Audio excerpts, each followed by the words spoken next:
Good morning everyone, কেমন আছো সবাই? আশা করি সবাই ভালো আছো, সুস্থ আছো। আমরাও ভালো আছি। তো সকাল সকাল ঘুম থেকে উঠে ব্রাশ করে মুখ ধুয়ে এক গামলা বাসনপত্র মাজলাম। ও এসেছে তাই এক গামলা বাসনপত্র। আর যখন ও বাড়িতে থাকে না তখন একটা দুইটা করে বাসন, তখন গামলার কোনো প্রয়োজনই পড়ে না। তো মাজা দেওয়া করে জল টল নিয়ে এসে রেখে দিলাম। এখন ঘরটা একটু ঝাড়ু দিয়ে পরিষ্কার করবো আর বিছানাটা গোছাবো। আর জুইকেও ব্রাশ করিয়ে দিয়ে জল বিস্কিট খাওয়াই দিয়েছে। একটু পরে ওকে সেন্টারে নিয়ে যাবো। তো সেন্টারে নিয়ে যেতে বলেছে ওজন করাতে। বাবা চানাচুল। কয়েকদিন ধরে জুয়ের শরীরটা ভালো না, হয়তো আজকে ওজন অনেকটাই কমে গিয়েছে, কারণ খাওয়া দাওয়াটা ঠিকঠাক করছে না। ও এমনিতেই খাওয়া দাওয়া বেশি একটা করতে চায় না, তার মধ্যে শরীর খারাপ হলে তো আরো খেতে চায় না। তো এই যে জামা কাপড়গুলো ভাঁজ করে নিচ্ছি খাটিয়ার উপরে, তারপর চেয়ারের উপরে ভর্তি হয়ে আছে। তো কালকে ওই যে জুয়ের পাপ্পার জামাগুলো সব ধুয়ে দিয়েছিলাম, এগুলো সব শুকিয়ে গিয়েছে, ভাঁজ করে করে সব আলাদা করে রেখে দিলাম। কতগুলো নোংরা বেরিয়েছিল কালকে ওর জামা কাপড় থেকে। তারপরে এই যে রান্নাঘরের দিকটা ঝাড়ু দিয়ে নিচ্ছি। প্রথমে তো উনুনটা একটা কাপড় দিয়ে ঝেড়ে নিলাম, আর তারপরে ঝাড়ু দিয়ে নিচ্ছি। কয়েকদিন হয়ে গেল হ্যান্ডেল হাত আর প্রেসার কুকারের কালিগুলো তোলাই হচ্ছে না, তুলবো করে আর তোলা হচ্ছে না। তো কালকে এগুলো আমার পরিষ্কার করতেই হবে, কারণ বেশি দিন হয়ে গেলে পরে কালিটা এত পরিমাণে বসে যায় যে তুলতে অনেকটাই অসুবিধা হয়, যতই মাটি দিয়ে লেপা থাক না কেন। আর মাটি দিয়ে লেপার পর কয়েকদিন পর পর তুললে পরে কালিটা খুব সহজেই উঠে যায়। তো আমার ঘর বারান্দা সব ঝাড়ু দেওয়া কমপ্লিট। ওকে বললাম জুইকে ব্রাশ করিয়ে দাও। তারপরে চলে আসলাম বিছানা গোছাতে। সবার প্রথমে কাঁথাগুলো আগে ভাঁজ করে নিচ্ছি। একটা কাঁথা এই মশারির উপরে দেওয়া হয়, আর বাকি হচ্ছে ব্ল্যাঙ্কেট। একটা ব্ল্যাঙ্কেট কিন্তু আমি ঢুকিয়ে রেখে দিয়েছি শোকেসের মধ্যে, যদিও বা জায়গা নেই, জামা কাপড় দিয়ে ভর্তি হয়ে গিয়েছে শোকেস, তারপরেও চিপে চাপে আর কি রেখে দিয়েছি। ট্রাঙ্কের মধ্যে একটা ব্ল্যাঙ্কেট রাখা আছে, তো ওখানেও আর জায়গা নেই। তোমরা অনেকেই আমাকে বলো যে আমি এত দিন দিন মোটা হচ্ছি কি করে। আসলে আমি যে কি করে মোটা হচ্ছে আমিও জানি না। আগে তো দেখতেই তোমরা কতটা রোগা আর পাতলা ছিলাম। তবে আমারও ভালো লাগছে না এই মোটা হওয়াটা। ওই যে মাথায় একটু চাপ আর টেনশন কম নিলেই মানুষ মোটা হয়ে যায় এমনিতেই। আগে প্রচুর পরিমাণে চাপ নিতাম আর অল্পতেই খুব টেনশন করতাম, কিন্তু এখন আর করি না। আর আগে সামান্য সামান্য ব্যাপারে খুব ভেঙে পড়তাম, কিন্তু এখন পড়ি না। নিজেকে শক্ত করে নিয়েছি অনেকটা, আর মনটাকে অনেকটা শক্ত করে নিয়েছি। তো জুইকে ওজন করানোর পর ওইদিকে ও খিচুড়ি নিয়ে এসেছে, আর মিল্কিনটাতে ডাল ছিল, মুসুর ডাল। তো এই জন্য ও টিফিনটাই নিয়ে গিয়েছে। আর এই দেখো আজকে 3টা ডিম দিয়েছে, কারণ আজকে জুইয়ের হাত কেটে গিয়েছিল, কান্নাকাটি করছিল। অন্যান্য দিন তো একটা করে ডিম দেয়। ডাক্তারের কাছে নিয়ে গিয়ে ও ব্যান্ডেজ করে দিয়ে এই যে খিচুড়ি নিয়ে এসেছে। আসলে ওজন করাতে নিয়ে যেতে বলেছিল, তো ওইদিকে খিচুড়িটাও নিয়ে আসলো। এমনিতে তো যাওয়া হয় না, নিয়ে আসা হয় না, কারণ ওই টাইমে স্কুল থাকে। তো এখানে 3টা ডিম দিয়েছে, কারণ কান্না করতেছিল তুই আজকে খুব, ওর আঙ্গুল কেটেছে দেখে। আর এমনিতে যাওয়াও হয় না। বাচ্চা মানুষ অল্পতেই কান্নাকাটি করে সেটা তো জানি, কিন্তু জুই আরো বেশি। সামান্য একটু কিছু হলেই একদম কান্নাকাটি করতে করতে বাড়ি মাথায় তুলে দেয়। আজকে আঙ্গুলে একটুখানি কেটে গিয়েছে, ও আর আমাকে ধরতেই দিচ্ছিল না। বাড়ি আসার পর খুব কান্না করছিল, তাই ওর বাবা ওই যে দোলনার ওইদিকে নিয়ে গিয়ে দোলনা খেলাচ্ছে, আর আমি এইদিকে খিচুড়িটা নিয়ে আর কি চলে আসলাম ওদের এখানে। একদিকে 3টা ডিম দিয়েছে, ভালোই হয়েছে। 3জনে 3টা ডিম খেয়ে নেবো, আর সাথে খিচুড়িটাও ভাগ করে খাবো 3জনে। অনেকদিন আগে খিচুড়ি নিয়ে আসতাম, তখন বেশি একটা ভালো লাগতো না খিচুড়িটা খেতে, স্বাদ লাগতো না, তো এই জন্য আনা বন্ধ করে দিয়েছিলাম। তো এখন এই যে আজকের খিচুড়িটা আবার দারুণ স্বাদ লেগেছিল আমার কাছে। 3জনে মিলেই আমরা খাবো, এতগুলো খিচুড়ি জুই তো খাবে না একা।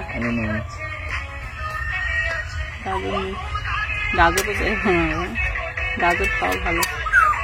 প্রতিদিন গাজর খাওয়ানোটা তো ভালো, কিন্তু আমিও প্রত্যেকদিন খিচুড়ি বানালে গাজর দেই। তবে সেন্টারের খিচুড়িগুলোর একটা আলাদা স্বাদ, আর বাড়িরগুলোর আরও আলাদা স্বাদ। তবে আমার কাছে সেন্টারের যে ডালটা থাকে, মুসুর ডালটা, ওটা একদমই আলাদা মনে হয়, দারুণ লাগে। আর স্কুলের যে ডালটা, ওই ডালটার স্বাদটা খুব ভালো লাগে আমার কাছে। 11-12-এর স্টুডেন্টদের তো ভাত খেতে দিত না, কিন্তু তারপরেও আমরা নিয়ে নিয়ে খেতাম মাঝে মধ্যে টিফিনের সময়, কারণ ভালো লাগতো আর খিদেও পেয়ে যেত প্রচুর টিফিনের সময় করে। তো যাই হোক, এই যে দেখতে পাচ্ছ ওকে দোলনা দোলাতে দোলাতে খিচুড়িটা ঠান্ডা করে করে খাওয়াই দিচ্ছি, আর এদিকে আমিও খেয়ে নেবো এই বাটির মধ্যে। আর জুয়ের পাপা তো ওটা খেয়ে নিচ্ছে। 12 দিন ও বাড়িতে ছিল না, মনে হচ্ছে কত দিন পর যে আসলো বাড়িতে। আর মনে হচ্ছে প্রত্যেক দিন এভাবে অনেক দিন পর 3জনে মিলে একসাথে খাচ্ছি, আড্ডা দিচ্ছি। এরকম করতে করতে 5-6টা দিন কেটে যাবে, আর মাত্র 5-6টা দিন, তারপরেও আবার অন্য জায়গায় চলে যাবে কাজে। কিছু না কিছু কাজ তো করতে হবে, তাই না? একটা না একটা কাজ করতে হবে। তো এবার ও অন্য জায়গায় যাচ্ছে।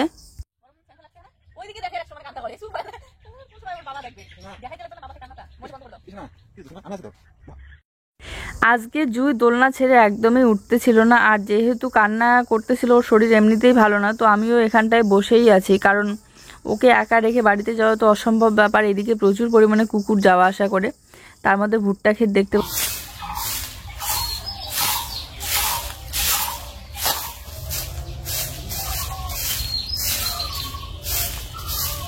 তো এখন আমি স্নান করব, তো ভাবলাম স্নান করার আগে এই বাড়ির পিছনের দিকটা একটু ঝাড়ু দিয়ে নিই। এমনিতে তো পরিষ্কারই আছে, তারপরে এই যে বাঁশ বাগান যেহেতু এখানে, তো বাঁশের পাতাগুলো পড়ে খুব তাড়াতাড়ি। আর এই দিকে যেহেতু জুই দোলনা খেলে সারাক্ষণ, তো একটু পরিষ্কার থাকলে ভালো লাগে। আমরাও বসে থাকি সারাক্ষণ, পরিষ্কার থাকলে মশা মাছিটাও একটু কম হয় এইদিকে। আর দেখতে পাচ্ছ কি পরিমাণে বিনা পয়সার পাউডার বেরোচ্ছে, একদম ধুলোর এখানে থাকলে জুইয়ের একদম নাক বন্ধ হয়ে যাবে, সর্দি কাশি বেশি হয়ে যাবে, তাই ওকে বাড়িতে রেখে আমি তাড়াতাড়ি করে ঝাড়ুটা দিয়ে নিচ্ছি। আর ওর দোলনা খেলার জায়গাটায় নিচে একটু জল ঢেলে দিয়েছি যাতে ধুলা একটু কম ওঠে, নাহলে পাটা লেগে লেগে বারবার ধুলা উঠে। দুপুরবেলাকার কাজ বলতে আজকে শুধু ভাতটা রান্না করব, তো এই জন্য একটু কাজটাও কম, তো এইদিকে সময় পাচ্ছি আর এদিকে ঝাড়ুটাও দিয়ে নিলাম। তারপরে এই যে কয়েকটা বাসন ছিল সেগুলো মাজা ধোয়া করতে নিয়ে আসলাম।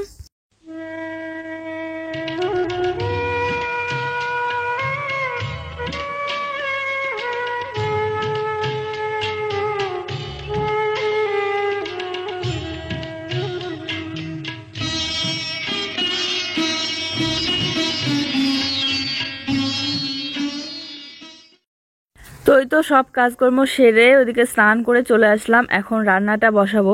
উনুন ধরিয়ে দিচ্ছি কি দিয়ে বলো তো, সুপারির যে পাতাগুলো আছে সেই পাতাগুলো দিয়ে। তো ভাতটা বসিয়ে দিলাম শুধু, আর সবজি বানাবো না আর কি। সকালবেলা তো খিচুড়ি ডিম দিয়ে খেয়েছি তিনজনেই, আর তার মধ্যে ভাত বানাবো। আর হচ্ছে জুয়ের ঠাম্মি নিয়ে এসেছে মাংস, তো মাংস বানাচ্ছে, আর ভাত আর মাংস। আর রাত্রিবেলা বানাবো যদি সবজি বানাই, বা রুটিও খেতে পারে, কালকে রুটি খেতে চাচ্ছিল বারবার, রুটি খেলে রুটি বানাবো রাতে, আর ভাত খেলে আবার বানাবো। অল্প একটু করে চাল বানিয়ে নিচ্ছি, নাহলে ভাত নষ্ট হয়। তো নতুন জামা পরছো? তো এই দেখো তুই সাজুগুজু করে এখানে এসে ঢোল খেলতেছে, কি মজা।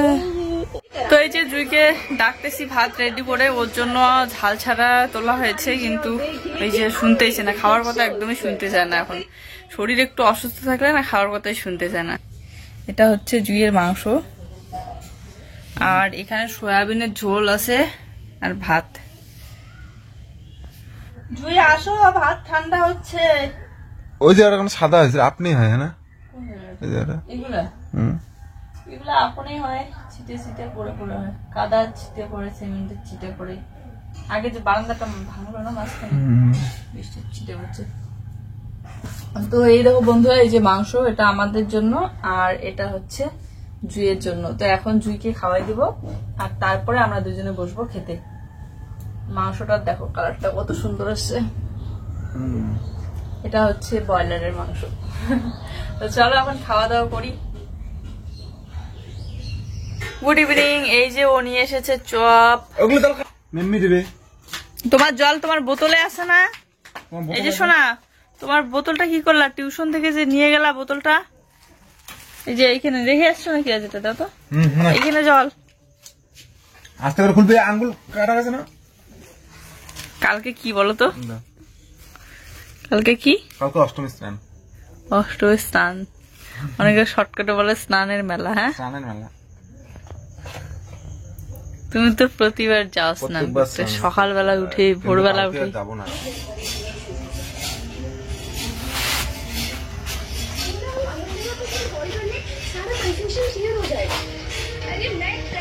তো বন্ধুরা, এই যে আটা টেকে নিচ্ছি, রুটি বানাবো। কি হলো, লাইট কেন অফ হলো মোবাইলে? চার্জ কম, চার্জ না থাকলে আবার আমার মোবাইলের লাইটই জ্বলে না। তো অল্প করে রুটি বানাবো, আর দুইয়ের জন্য রাত্রিবেলা ডালিয়ে বানাবো, না খেয়ে ঘুমিয়ে পড়েছে। আর ডালিয়ে বানিয়ে তারপরে ওকে তুলতে হবে, তুলে খাওয়াতে হবে। হবে এগুলাটা অল্প করে খাওয়া, বেশি হয় না। হাতও আছে অল্প। আজকের আটাগুলো খুব খুব ভালো, এরকম আটা পাওয়াই যায় না। মাঝে মধ্যে খুব ভুসি থাকে আটাগুলোর মধ্যে, যেগুলোকে অনেকে কারানি বা তুষ বলে, কিন্তু আজকের গুলোতে একদম ছিল না। আমি দেখার পর দেখি 2-1টা করে দানা বেরিয়েছে শুধু, তাছাড়া অনেক ভালো ছিল আটাগুলো। আর হচ্ছে সানার পর দেখি অনেকটাই নরম হয়েছে আটাটা। এইদিকে আমি একটা একটা করে বেলে দেবো আর জুয়ের পাপা ভাজবে। এমনিতে শুকনা রুটিগুলো আমি ভাজবো, কিন্তু তেল দিয়ে ও ভাজবে। ও শুকনা রুটি ভাজতে পারে না, খুন্তি দিয়ে টিপে টিপে একদম ও রুটিগুলোকে নষ্ট করে দেয়, ফুলেই না। আর তেলে ভাজা রুটিটাও ভালো ভাজতে পারে, তো ও তেলে ভাজায় খাবে, শুকনা রুটি নাকি খাবে না। রুটি হবে, তার সাথে হবে আলু ভাজা, আর জুয়ের জন্য আবার ডালিয়া বানাতে হবে।